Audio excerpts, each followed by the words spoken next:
Olá, muito boa noite, queridos ouvintes. Nós vamos para mais este Hangout e o meu objetivo não é estar jogando terminologias ao ar. Meu objetivo é, obviamente, que eu também não sou perito em todas as disciplinas das quais nós procuramos postar algumas terminologias. Algumas delas eu passei pela introdução, né? No caso, mitologia grega, introdução à filosofia, né?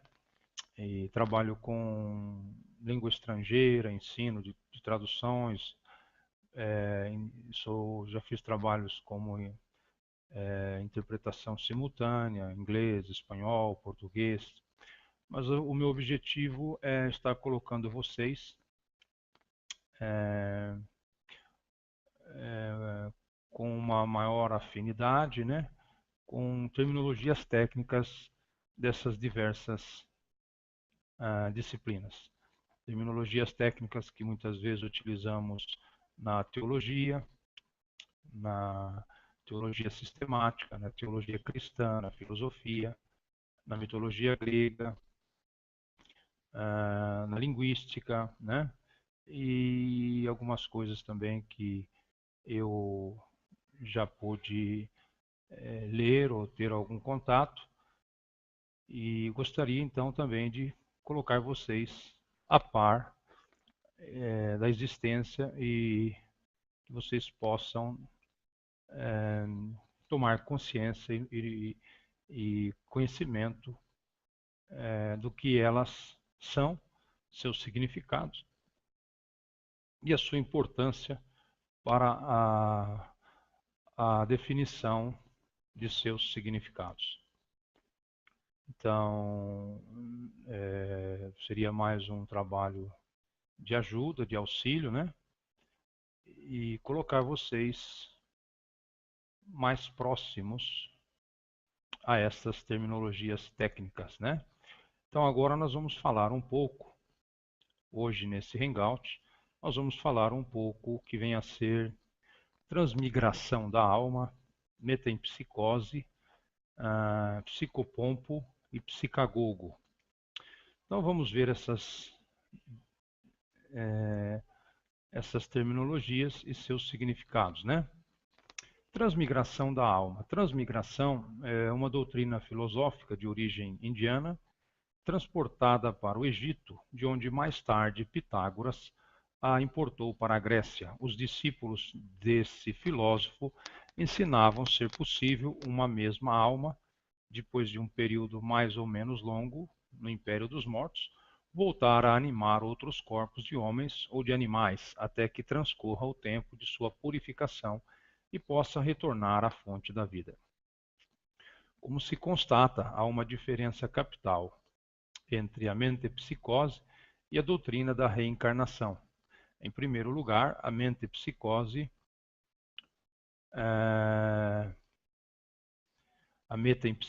admite a transmigração da alma para o corpo de animais, o que seria para os espíritas kardecistas uma degradação. Em segundo lugar, essa transmigração não se opera senão na Terra. Os espíritas lecionam o contrário, que a reencarnação é um progresso constante, que o homem é um ser cuja alma nada tem de comum com a dos animais, que as diferentes existências podem realizar-se quer na Terra, quer por uma lei progressiva, em mundos de ordem superior, até que a alma se torne um espírito purificado. A transmigração observa a regularidade do desenvolvimento biológico, em primeiro plano, de acordo com a tradição espiritualista esotérica. Uma alma pode vir a ser condenada a passar a reencarnar em corpos de animais subhumanos, caso se demonize. Além disso, nos casos de perda planetária e consequente transmigração planetária, pode ocorrer de humanidades inteiras passarem a reencarnar sob a forma de entidades infra-humanas, como dinossauros ou mesmo trilobites. Por exemplo, de acordo com a tradição espírita, a idade da alma vai regredindo no extrafísico, post-mortem, o que gera a necessidade de reencarnação na matriz biológica disponível. Dá-se preferência à mesma ou à mais avançada em caso de transmigração.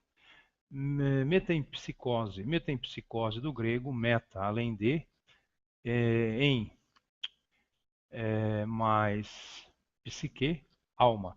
É o termo genérico para a transmigração da alma de um corpo para outro, seja este do mesmo tipo de ser vivo ou não é usualmente denominada de metacomorfose.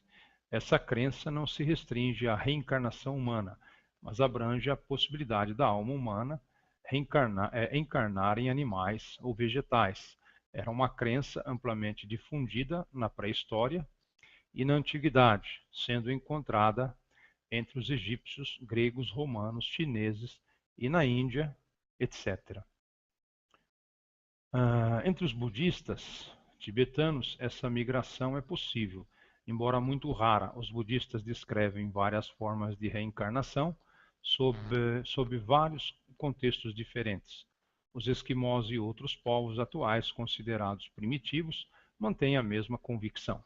Segundo a doutrina espírita, a teoria da metempsicose é falsa, pois a transmigração da alma do homem para o animal implicaria na ideia de retrogradação evolutiva, o que entra em desacordo comum com um dos principais pontos da doutrina, que diz que o espírito apenas progride, nunca retroage. O termo é encontrado em Pitágoras e Platão. Acredita-se que Pitágoras aprendeu seu significado com os egípcios, que por sua vez aprenderam com os indianos. A problemática desse raciocínio é a divergência entre as crenças. Platão e os indianos não acreditavam na metempsicose, utilizavam o termo na ausência de outro como sinônimo de reencarnação. Já os egípcios, estes sim, acreditavam na metempsicose, como ela é descrita aqui, dessa maneira, sendo o termo grego a polêmica quanto ao seu significado. Psicopompo. Psicopompo é a palavra que tem origem no grego, psicopompos, junção de psique, alma, mais pompos, guia, designa um ente cuja função é guiar ou conduzir a percepção de um ser humano entre dois ou mais eventos significantes. Guia interior, o psicopompo deve ser de natureza humana, Ariadne, animal, coelho de Alice no País das Maravilhas, ou espiritual, Hermes, Daimon. Arquétipo presente na maioria dos registros mitológicos, sonhos, filmes e contos populares, ele surge espontaneamente e assume a tarefa de revelar um símbolo ou sentido orientador, necessário para a continuidade da trajetória individual de quem o encontra. Segundo o Dicionário Crítico de Análise Junguiana, a figura que guia a alma em ocasiões de iniciação e transição, uma função tradicionalmente atribuída a Hermes no mito grego, pois ele, além de mensageiro dos deuses, era o deus que acompanhava as almas dos mortos, sendo capaz de transitar entre as polaridades, não somente a morte e a vida, mas também a noite e o dia, o céu e a terra. Psicagogia, cerimônia religiosa entre os antigos gregos para aplacar as almas dos mortos. Ou ainda, segundo, evocação mágica das sombras, um terceiro significado, arte de guiar as almas dos mortos pelos melhores caminhos.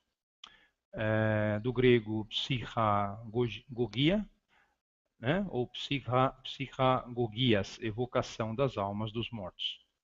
Hermes foi considerado, né, um psicopompo, um psicagogo e um pedagogo. Em grego, Hermes era, na mitologia grega, um dos deuses olímpicos, filho de Zeus e de Maia, e possuidor de vários atributos da divindade antiga. Já era cultuado na história pré-Grécia antiga, possivelmente como um deus da fertilidade, dos rebanhos, da magia, da divinação, das estradas e viagens, entre outros atributos. Ao longo dos séculos, seu mito foi extensamente ampliado, tornando-se o mensageiro dos deuses e patrono da ginástica, dos ladrões, dos diplomatas, dos comerciantes, da astronomia, da eloquência e de algumas formas de iniciação, além de ser o guia das almas dos mortos para o reino de Hades. Apenas para citar algumas de suas funções mais conhecidas, com o domínio da Grécia por Roma, Hermes foi assimilado ao deus Mercúrio e, através da influência egípcia, sofreu um sincretismo também com o Thoth, criando-se os personagens de Hermes Trismegisto. Ambas assimilações tiveram grande importância, criando rica tradição e perpetuando sua imagem através dos séculos até a contemporaneidade, exercendo significativa influência sobre a cultura do Ocidente e de certas áreas orientais em torno do Mediterrâneo, chegando até a Pérsia e a Arábia. As primeiras descrições literárias sobre Hermes datam do período arcaico da Grécia e o mostram nascendo na Arcádia. Já no primeiro dia de vida, realizou várias proezas, exibiu vários poderes, furtou 50 vacas de seu irmão, Apolo, inventou o fogo, os sacrifícios, sandálias mágicas e a lira. No dia seguinte, perdoado pelo furto das vacas, foi investido de poderes adicionais por Apolo e por seu pai Zeus, e por sua vez concedeu a Apolo a arte de uma nova música, sendo admitido no Olimpo como um dos grandes deuses. Mais tarde, inúmeros outros escritores ampliaram e ornamentaram sua história original, tornando-o até um demiurgo. E surgiram múltiplas versões dela, não raro divergentes em vários detalhes, preservando-se, porém, suas linhas mais características. Foi um dos deuses mais populares da antiguidade clássica. Teve muitos amores e gerou prole numerosa. Com o advento do cristianismo, chegou a ser comparado a Cristo em sua função de intérprete da vontade do Logos. As figuras de Hermes e de seu principal distintivo, o caduceu, ainda hoje são conhecidas e usadas por seu valor simbólico. E vários autores o consideram imagem tutelar da cultura ocidental contemporânea.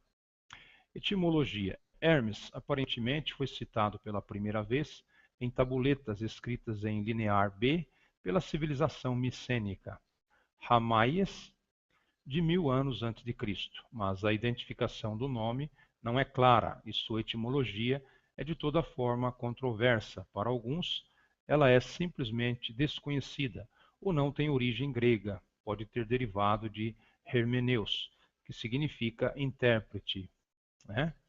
Platão, dando voz a Sócrates, tentou estabelecer uma origem do nome dizendo que Hermes estava ligado ao discurso, à interpretação e à transmissão de mensagens, todas atividades ligadas ao poder da fala. Eirein, e segundo supunha no curso do tempo, havia sido embelezada e transformada em Hermes. A ideia mais corrente é que tenha derivado de Herma, um altar ou marco de estrada que lhe era dedicado desde tempos remotos. Guthrie e Nilsson acreditam que significa aquele do monte de pedras, a forma primitiva das Hermas, mas esta origem também é disputada. Então nós temos a origem também da terminologia hermenêutica, né? Está praticamente ligada à raiz justamente do deus Hermes, né? Pela questão da eloquência, do discurso, essa coisa toda. Então nós vamos ficando por aqui. Até um próximo Hangout. Obrigado pela atenção.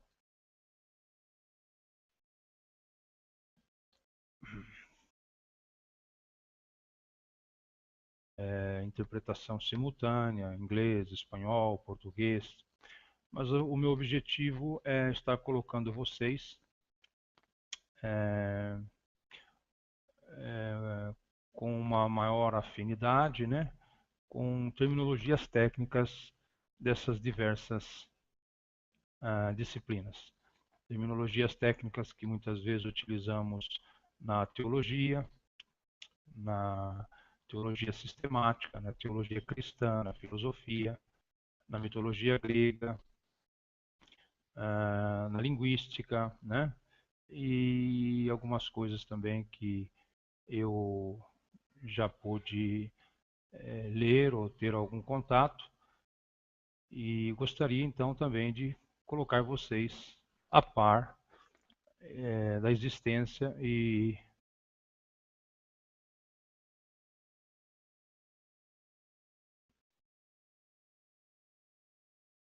olá, muito boa noite, queridos ouvintes.